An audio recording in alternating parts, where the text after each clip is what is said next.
We've got a really great one for you today, and I know a lot of people have signed up for this. I think this is a topic that's of interest to a lot of people. We are going to talk about the gap or the differences between employee expectations and employer offerings. We've certainly seen the relationship between employees and employers change quite a bit over the last few years, few being, 10, 15 years, but it has accelerated like everything else. We've had, for a while, especially sort of pre-pandemic and during the pandemic, we've had the fight for talent, which certainly changed the balance of power, right? A little bit between employees and employers because we had employee shortages all over the place. And that's starting to change a little bit. It depends on the industry. We had COVID itself and the pandemic and how that changed the way we worked, the way we communicated, where we worked from, and all of these things. Right now, the uncertainty with the economy certainly also is a new field of uncertainty we have to deal with. And so there's a lot going on, and we have three great guests today to talk about what they're experiencing in their organizations and what they are doing and seeing to hopefully help you all navigate this as we are all trying to navigate these changes. And so joining me today, and I am going to let them introduce themselves in a moment. We've got Makiko Denise, Director of People and Culture at Well Health. We've got Travis Dudka, Senior Director of Culture at 360 Insights. And we've got Jenna McDonald, Manager at BlueStone Properties. So three very different organizations. We've got technology and healthcare. We've got business consulting and marketing. We've got property management. So already we're off to a great start with different realities. And so I'm going to shut up and let our guests speak. Makiko, do you want to start by introducing yourself? Sure. Hi, everyone. Great meeting you, and thank you for having me and at the session here. We're very excited. Yeah, my name is Makiko Dennis. I'm the Director of the People Culture at the Warehouse Technologies. Warehouse Technology located based in Vancouver, BC. We are relatively actually new company. It's only 7 years old, so has grown as a merger and acquisition for the last 7 years. So I've been the first from the beginning of the journey, so of the startup team, and has seen grown that changes of the organizations in terms of the HR, also manage the payroll side as well. So yeah, it has been an exciting journey for us, and looking forward to the discussions. Wonderful. Thank you so much for joining us, Makiko. And good morning. I keep saying good afternoon. I forget that, we're across time zones. Travis. All right, it's a pleasure to be here. And I'm a big fan of Great Place to Work. My name is Travis Dudka. I'm the culture curator. I go by culture curator, senior director of culture at 360 Insights. We are a technology company that supports major manufacturers and Fortune 100 brands with their incentives and their channel distribution. And I guess for a little bit similar to Makiko, my journey, I was employee number 50. We're close to 700 team members today. We started in Whitby, Ontario, and now we have multiple offices around the world in multiple time zones. We've grown through acquisition as well as organic growth. So over the last, I've been there for almost 14 years, from 50 people to almost 700 people. And I think there's been close to, I'm going to get this wrong, 12 to 14 acquisitions in the last little while, with our most recent ones throughout the pandemic, which was an interesting time to onboard whole companies and start to work together. So a lot of similarities and a lot of differences, and a big fan of trying to figure this all out. And I'm excited for this conversation today. Wonderful. Thank you for joining us, Travis. And last but not least, Jenna. Hi, everyone. I'm excited to join you today. My name is Jenna MacDonald. I'm Human Resources Manager with Bluestone Properties. It's funny how similar between Travis and Makiko and I, some of our history has been. I've also been with Bluestone Properties for 7 years, kind of like Makiko's been with Well Health for 7 years. Bluestone started in 2008. We're a property management and development company, family owned and operated, and all the properties are based in London, Ontario.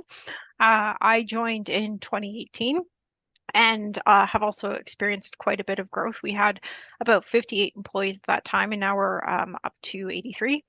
We also acquire some buildings in addition to building them in-house and then transferring them in-house to be managed.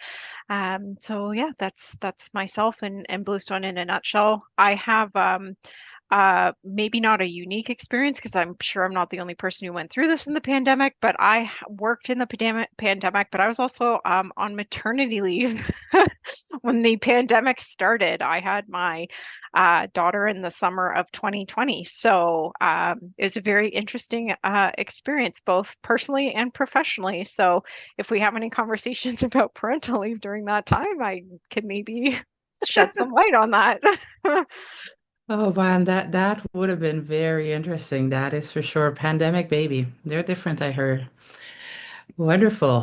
So let's get started in our discussion. I know my colleague Ethan's in the background manning the chat and the Q&A, but for those of you who do not have it open, go check out the chat. There's a lot going on there, people introducing themselves and sharing information. And if you have questions for our panelists, please use the Q&A function because that's the one we're going to be focused on. Use the chat to chat amongst yourselves and the Q&A to chat with us. And so let's get this going. First question. We're going to start broad. How do you feel employee expectations have changed in the past few years? So we're not going to go 100 years back. We're going to keep it, 5, 10 years. Let's say seven, since that seems to be the magic number with this group, 7, 7, and 14. So let's start with you, Jenna, since you were the last to introduce yourself. How do you feel the expectations have changed for employees? Yeah, it's funny because I mean, especially coming out of the pandemic, it seems like there's been a real shift between what people wanted and would ask for before, versus what is now expected because we have this frame of what was possible during the pandemic when we had to become remote or have lockdowns and for the most part, I mean, business operations were able to continue. So when we came back, we had to answer the question, okay, we were able to before, why not now? And think really critically and ethically about how to kind of understand what the expectations were and how to manage them between, we touched base on, hours of work, location of work. And the main expectation is really just flexibility, whether that be in a work schedule, a location, really just flexibility, I think is a word we're going to hear a lot today. If we had a nickel for every time we hear flexibility, we'll all leave here very rich. Absolutely. That's wonderful, Jenna. And I like the way you phrased what they used to want and ask for versus what they expect now. So the difference between do I have the courage to ask for this versus it's an expectation now. We already have some good insights. Travis, let's hear from you. I'm gonna try to do the rest of the panel without saying the word flexibility. Um, all right. Well, I think I would sum it up in sort of three buckets. I think, and this is all sort of echoing what Jenna said, but I think it was a lot easier to approach it as like, what do we do as a company? And now it's like, what do we do by geography, by time zone, by department, by team, by like it seems to be varied, which ties into my next point is I think it's shifted to a lot more personalization approach to delivery. Some people are fully remote, and that's how they were hired. They were pandemic babies, if you will. And so they live in Saskatchewan or is somewhere remote in England. And now that has been their entire experience with the organization. And how do we deliver that unbelievable place to work, that great place to work experience that we used to do all together in one room or three offices? So how do we personalize it? Many kind of like the one-to-many approach. And I think the thing that happened during the pandemic was employers, good employers, great employers, really took that extra step. And we were talking about this pre-call, is we went really over and above to take care of our team because no one knew what they were doing. So we were doing phone calls, check-in, pulse surveys. And now the dust has settled, like there's new dust in the air now. But as the dust sort of settles, I feel like one of the shifts was the team became really used to being taken care of as opposed to being empowered. And that goes with Jenna's comment around expectations and what I deserve or what I'm entitled to versus what is available to me. And I think that's a delicate balance that we're trying to find that dance of how do we a little bit like parenting. At some point, I want to give you the tools, but you need to access them, right? Before there's a lot more like hand holding because when none of us know what we're doing, we're holding on to our team just so that we could feel grounded too. And now that we're coming out of that, we're going, here's the stuff available. How do you self-serve? And what is our responsibility as an employer to increase maybe the benefit around mental health, but you have to go take it? Or how do I put my hand up to take a mental health day? Well, how many mental health days do we give? Like there's this new dance that we're trying to figure out around empowerment of our teams at a personalized level. Ah, well, there's a lot to unpack in there, Travis. But what really what really resonated with me is that whose responsibility is it? And it is a shared responsibility, right? Wonderful. All right, Makiko. Apologies, Makiko. Uh, you've got a tough act to follow there. So back Sure. to your thoughts, and then we'll move right into our disconnects. Yeah. Go ahead. No, I definitely, agree with the Traverse and Janet's perspective and the expectation thing. So I think that, work perspective really changed after the post-COVID, right? For employer as well as employee as well. And I think employee seeing more than, what this company will do for me. Like, the employee experience becomes a really key differentiator for employer.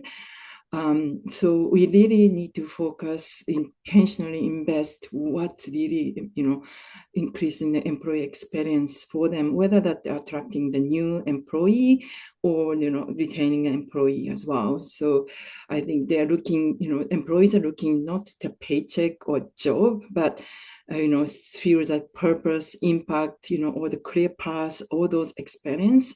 That's really seen though after the COVID. So I think those ones are it's really need to focus. Yeah. I like that mind shift change of what is this company going to do for me, Yeah. right? Beyond a paycheck. What do you feel? I'll keep you unmuted, Makiko, and hear from you on her. What do you feel is the biggest disconnect between what the employees want and what the employers are wanting, let's say, Yeah. to put on the table?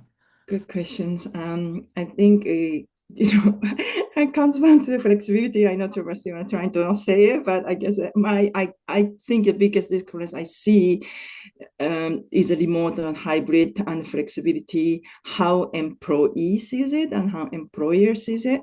Employees sees as hybrid and remote work environment is essential and it's given to them, right? So it becomes important for them. Being flexible is very important for them in their life. So, and some of them actually find it more productive in the environment. On the other hand, some of the employers choose to go back to the mandate coming back to the office. So that's a kind of disconnect we see because I know there are employees start to leave because of that. I have seen the candidate come to us, and I ask questions like, "Why are you looking for new opportunity?" Because our employer, decided to mandate to come back to the office, and they don't want that, right? So I have seen those cases quite a bit in recently as well. So I feel that was probably the biggest disconnect. And at the well, like we as I said earlier, like we grow with acquisitions. We have actually completed over 100 acquisitions over the 7 years. So we have drastically grow. And so when we come back from the pandemic, we needed a new office. So we, purposely ask employee to see what do you want? Like, do you want to come back, and do they already went away somewhere, things like that. So we did a quick survey, and we actually look for the place, how much space we need, what the office space looks like. So I think that was really helpful for us to understand what they are looking for. Wonderful. So you went to that, as Jenna mentioned, in terms of how employees' expectations have changed. It's to be included in the decision making, and so you did that when you were dealing with the very prickly topic of in office versus remote versus hybrid. Absolutely. That is certainly one area where we're seeing a bit disconnects between employee and employees, right? Travis, Jenna, I'm gonna let you decide who wants to jump in. I think Travis has his hand on the button. Go ahead. I'm pretty flexible. Um, with it. Well, I think a good segue. Brandy made a comment in the chat. If the tone is set from the job advertisement, I don't know, have a lot of UK team members, advertisement, whatever it's called, the job posting, then it should be pretty clear. And I totally agree that if you set it in there, what I think that ties into though is the overall organizational culture when you have people who were hired remote and now you've switched to only hiring local. And now you shift kind of your programming, your benefits, like your kind of where you're going to spend your money locally. Then all of a sudden you have remote people. The other thing I was thinking about this when we were talking is it's almost a little bit of like a corporate identity crisis. So when you have a major life event, you get married, you have a kid, maybe it's a separation or you move to a new city, you go through a bit of a reinvention of like, who am I? Are my hobbies the same? Do I want to be the same? I'm an adult. I can choose what I do. Like how do I want to show up? Like even going from high school to university, if any of us remember that idea though, all of a sudden, like you were in a certain group and then you get to university and you're like, I get to be whoever I want to be. Right. And the people who know me are know me in a different way. I'm not the nerd or the jock or whatever. I am new, right? And I think companies are going through that right now, and some of us have done a better, I say us, not I, like a better job of landing on who they are. We are going back, right? We are an in-office company. We are a remote company. We are hybrid, and this is how we do it. And to be honest, I think one of the things that we're sort of trying to find our footing on, I think a lot of companies are, is who are we now? Right? We've done a lot of acquisitions. So even if we wanted to be fully in office, we have hundreds of employees that are nowhere near an office, even if they want it to be. So even if we shift fully back to hiring local to try to create those bases, we're still going to have some version of hybrid. My counterpart is in the UK, where many of my team is in Whitby, where our head office is. So I think there's a really interesting sort of dynamic of if we don't step back and go, wait a minute, who are we as a company? What is our culture? What are our values? How do we kind of redefine who we are? Maybe we're the same, maybe we're different. And I think maybe that's where a lot of companies aren't stepping right back and going, who are we today? And then how do we build the culture for where we want to go, not where we were? And I think that's easy. I know for me too, especially being there for a while, it's easy to go back to who we were and try to recreate what we were, but we can't. So I think that's a little different than I was thinking of answering the question, but there's something around redefining who you are as an organization and who you need to be to where you want to go, which is something I know we're thinking about. Absolutely. And I can see how that can cause disconnects with employees who feel like if this company doesn't know who they are, Right. then how do I know if this is the right place for me? Right? Absolutely. Yeah. Absolutely. Jenna, let's hear from you on the topic of that disconnect. Yeah, I mean, just going back to what Travis was saying about living company values, I mean, for us, it was always about coming back to our core identity and core values about, to use, and I apologize, I didn't see the name in the chat of who put in setting clear expectations from a job posting. It's also living your company values, and I can speak to Bluestone on this, where one of our values is about being open and honest. It's about transparency, right? And it's about being fair. So even if in the job posting, we have a job that says 3 days in office, 2 days at home, and the individual gets in the position and they're like, I'm not understanding why there needs to be these 3 days in office. And, in the back end on the HR side, I'm going, I don't either. Like there isn't this, and speaking with the manager, the person could be 100% remote, or maybe they could be 4 days at home and 1 day in the office. It's about going back to your values and saying, okay, let's be open and honest about this. When we first created this posting, when we first thought about this job, this is the way it always was, right? To Travis's point, right? This is how it was. This is how it can be, right? That kind of personalization, individualization. Or again, like one of our values is about being better. How do we be better if we're not open and honest and have these difficult conversations and be fair, right? That's again, like Travis, not originally how I was going to answer the question, but I mean, I think it it makes sense and kind of flows with the things that we're talking about. Absolutely. And it's interesting because what you were just talking about, Jenna and Travis, to a certain extent as well, is organizations need to be flexible, right? So we're saying that employees want flexibility. There's a disconnect with what the organizations want to offer, but how do we bridge that gap? Sounds like we're already talking solutions, and that would be by being flexible, by being open and transparent and willing to ask ourselves some questions, right? So I'd like to hear, because we've talked a lot, as we would expect, around the flexibility and where are we working from, right? That's a big, big, big topic. Are there other shifts in employees' expectations that have happened in your organizations or that you've heard about in other organizations that have really surprised you? That are like, oh, I wouldn't have expected that to become an employee expectations, or I wouldn't of a, expected that to become a shift between, leadership and employee relationships.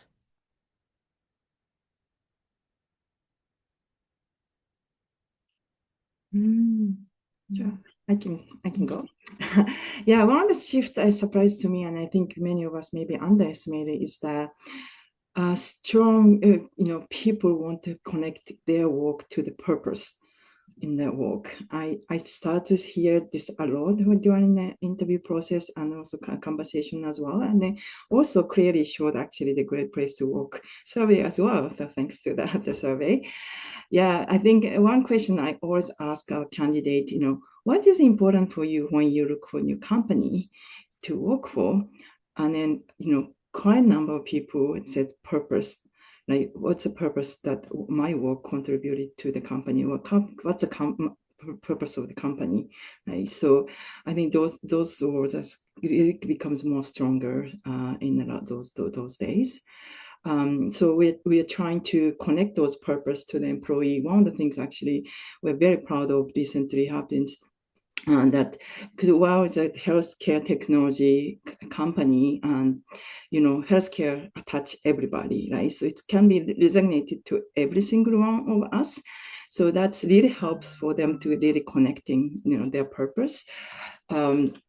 So we trying to support our providers, giving the technologies, leveraging technology, and hope to come have the better outcome for the patients.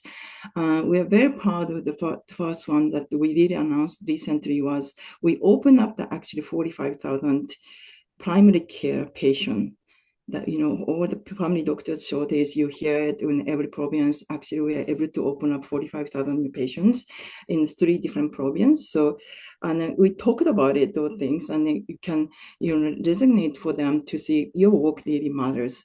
How we open up, we put a lot of effort to the technology. We are put technology, our effort to our physicians, hiring and recruitment. So all those efforts actually pays back to open up the patient. So I think those conversations really helps for them to understand the purpose of the business and mission.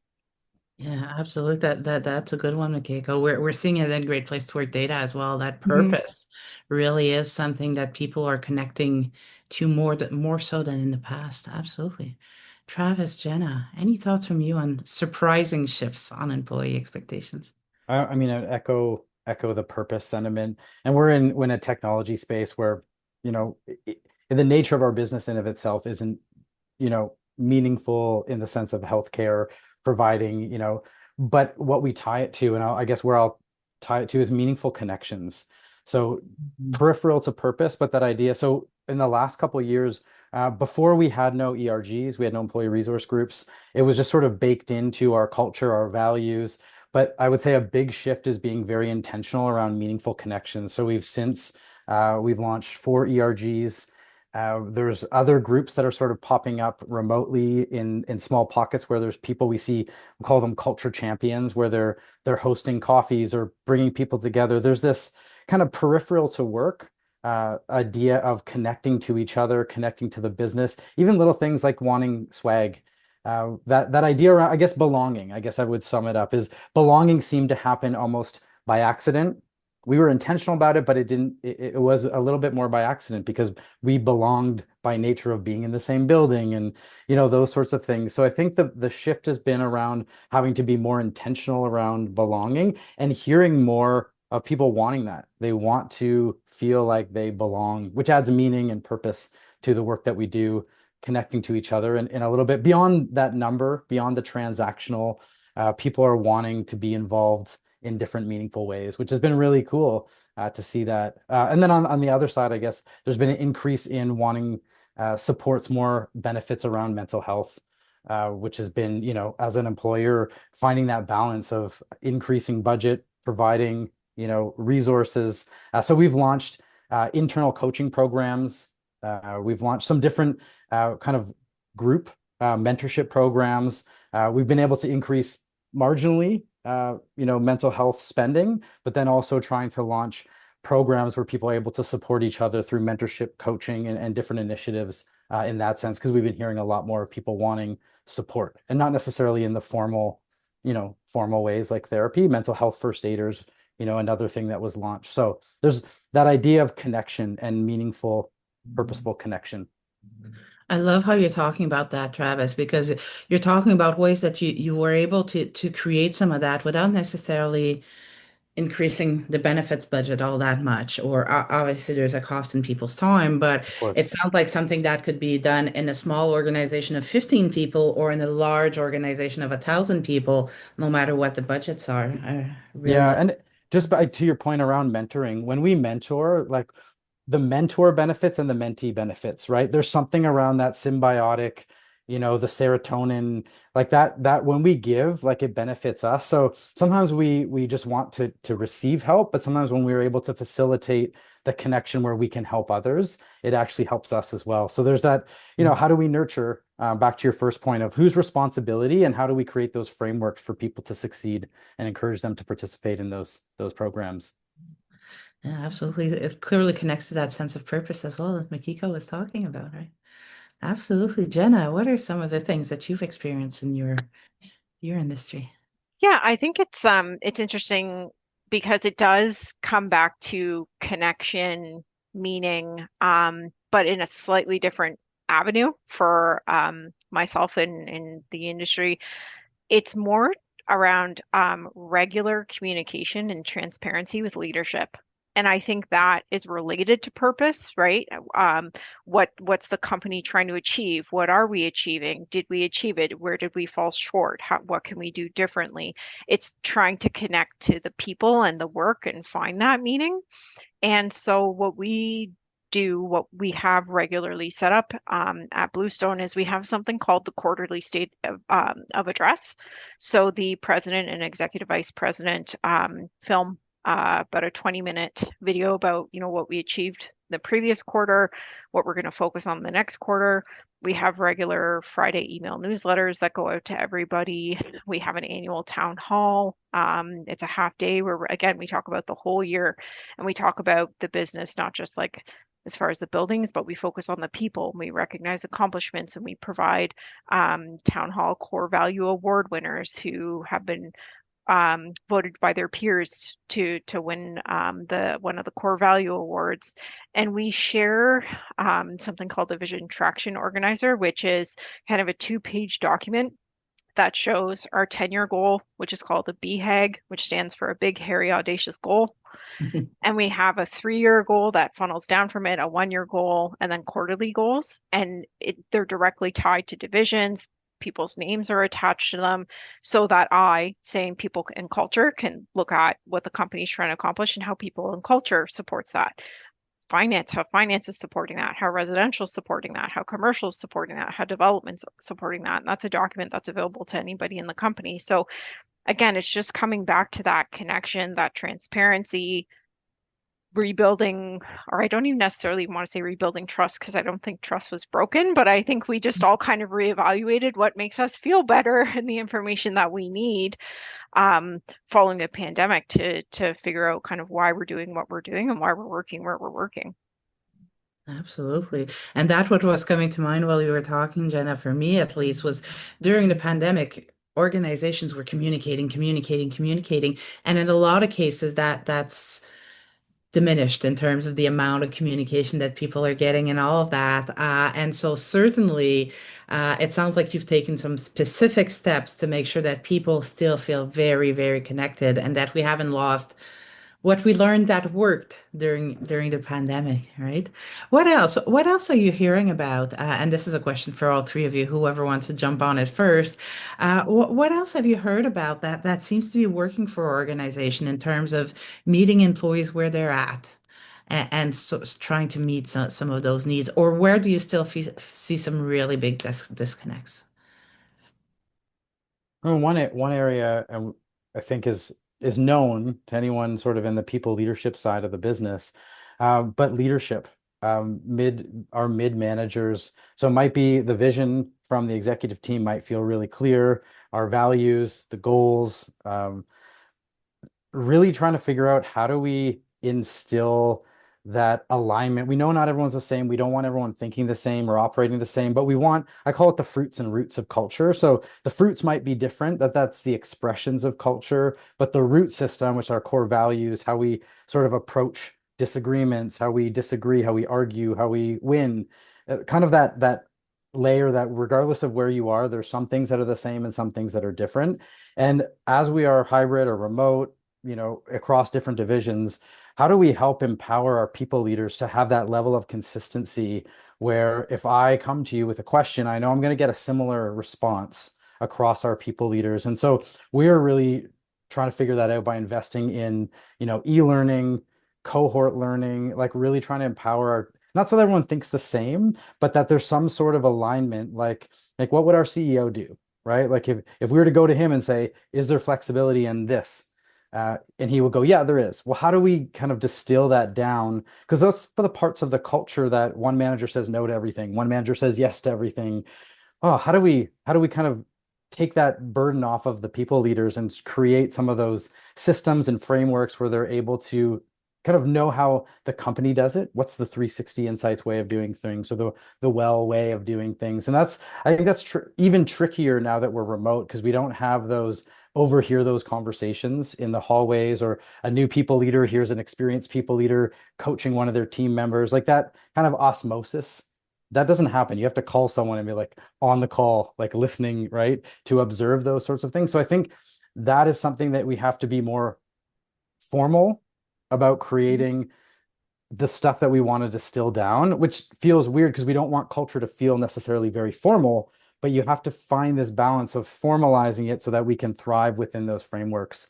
And I think that's a tricky part and there's a disconnect between people leaders, executives, values, as we try to come to an alignment around all those leadership kind of competencies, if you will. Absolutely. And that makes perfect sense because in a world where it seems like stability doesn't exist anymore, the only stable thing is that things are changing from one day to the next, having some level of consistency will be very important for employees, right? We want flexibility, but we want it in a consistent way, right? Absolutely. That makes perfect sense. And yeah, we wish culture would happen organically, but it does require a lot of work, right? Mhm. Jenna, you unmuted yourself. What's your Yeah, I think at the end of the day, we need to ask, right? We need to ask and be prepared to answer and follow up. And asking could be just sitting down and asking someone. It could be pulse surveys. It could be anonymous. It could be, like I said, in person online. You could be state interviews. It's kind of using the relationships, like the closest relationships that employees have, which is typically usually their immediate manager, and having those one-on-ones, regular one-on-ones or team meetings, um, being ready to ask and being prepared to follow up so that even if it's a no right now, here's why it's a no right now. It's a great idea, but we don't have the resources right now to fully do this or what have you, because if you ask and never get back to people, human nature is, well, nothing really changes. I don't really feel like my voice goes anywhere. I'm not going to say anything anymore and waste my breath. So I think that's a big part of it. And another thing, in addition to having like multiple mechanisms for people to participate and feel comfortable and psychologically safe participating, um, it's also, to Travis's point, creating opportunities for people to grow and develop, right? So it's not necessarily a dollar amount, but we have an in-house leadership program that we've developed that it's not just necessarily someone with a manager or VP title going through. It's also potential leaders emerging in the company going through this 3-year leadership development program. Love that. I love that. Leadership training for individual contributors. You don't need to have a leadership title to be a leader in an organization as well, right? Absolutely. Absolutely. There's only a few minutes left, but I do want to address there's a couple questions in the Q&A. So someone talked about impartiality. And so the question really is geared towards the when you have a mix of remote and in-office people, could that lead to feeling of impartiality? And so I'm going to open that up even a little bit more to say, with us trying to be very personal and people expecting that personalization, how does that affect perceptions of impartiality in the organization and the leader's role? Whoever wants to take it. Go ahead, Jenna Jen. has an answer. Yeah. Yeah. Sorry, I remuted when I saw you come off on mute. It was just to Um, point it to you. That's all. Solid. And say the word flexible. Um, yeah, I think at the end of the day, what we have found most successful, obviously we have to take certain things into consideration when it comes to personalizing, human rights is a big one, protective grounds is a big one. But what's worked a lot for us is just breaking it down to the position, right? It's not about the person, it's about what the position requires. So, what is that position doing on a day-to-day basis, right? I shared earlier when we were all kind of doing our microphone and camera testing that, if you're doing landscape, you can't cut the company's grass from home. So, there's a very valid reason why that would be on-site work, right? So, I think just to try and keep it simple and at the risk of oversimplifying it, it's just coming back to the specific position and what the position requires rather than necessarily the person, to try and keep it fair across the board. Having said that, there are times as well, though, especially with a specific accommodation, where that needs to be a discussion as well. Yeah, makes sense. Go A ahead, lot Travis. more drones. Cutting from home is coming soon, Jenna. So get ready for that. I think, we part of the question was around, feeling included, or does the remote employee is perceived to have more benefit, and I think it's really tricky, and I think it's a little bit of human nature to feel like whatever the other person has is better than what we have. And so it's a very delicate balance. And what we found is we might not always be right, but we try to be equitable and we try to communicate ahead of time. So if there's going to be food at an event at the office, we communicate. And if we're not going to send out food vouchers to everyone because that doesn't lead to connection, we just try to explain it. And there's a lot more feedback that comes back that's not necessarily always positive, filled with thank yous. It's a little more on the constructive side, like I didn't get this. And so what can we do, and what is a perk of the environment that you're in, the flexibility versus, the food or those sorts of things, and just kind of being, like, to Jenna's point, like really trying to over communicate and share that feedback and adjust. This is what we didn't work out well. Here's what we're trying. What do you think? Because it is a really new world for all of us. Absolutely, it ain't easy. Makiko. Yeah, 100%. Like, we have similar situation with the Jana's organization as well. We have a clinic side that people have to be in person to see the patient, and supporting doctors, and the technology side and the headquarters has a flexibility to be remote or in person or not. But there are also team members being hired in different provinces that are not, belong to a headquarters. Like my team has, some people in Calgary, some people in Ontario, that always remote as well.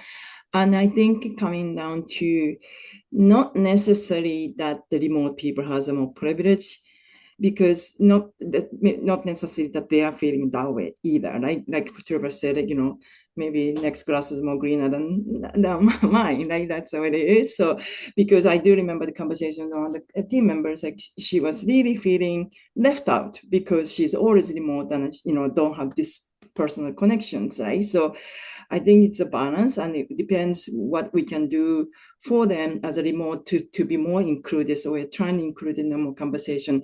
And I told her as well, I cannot move you unless you want to move. Like, so to the Vancouver, then that'd be great. We're welcome, but it's not gonna possible with the family. So those conversations had to happen, and just making sure that they are feeling heard, that they are feeling welcome, be a part of it even though they're remote. I think I consciously, I think as the managers have to really watch out for that, making sure they are part of the team as well. Yes, absolutely. To me, that's the thread that's been through this conversation that we didn't highlight. Well, it was highlighted in different ways. The role of leaders. Mhm. Has the role of leaders become more complex? Definitely. Yes, I Definitely. see Jenna, I'm not too sure. I believe it is having people in different places, different areas, and also they let's go back to the expectation, like what's their expectation change. So we need to respond to that expectation differently, not necessarily harder or less or not, but it's just differently that we need. So we really need to conscious, open-minded to it, flexibility. We have to be flexible to meet each need as well. So.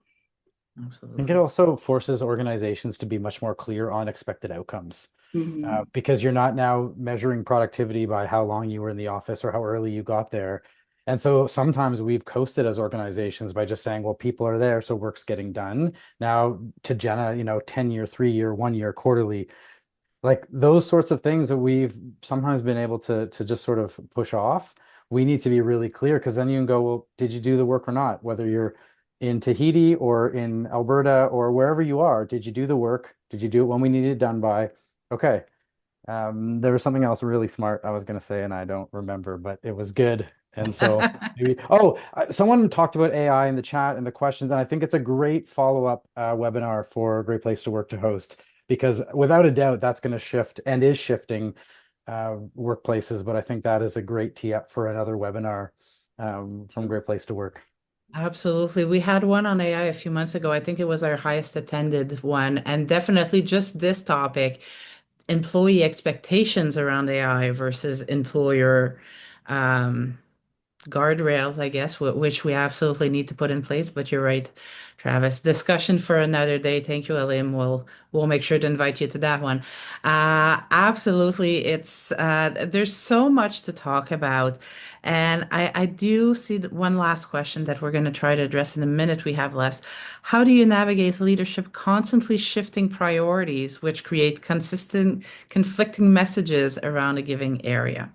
And so we touched on that a little bit indirectly, but certainly that how do we navigate changing our minds, right? As leadership teams, as HR practitioners, we went one way, we decided we were going to go another way. How do we navigate that? Any tips for our listeners? It's a good questions, and I think as in hypergrowth company, we have faced this one all the time, to shift over the prioritizations. But I think just need to step back and look at it.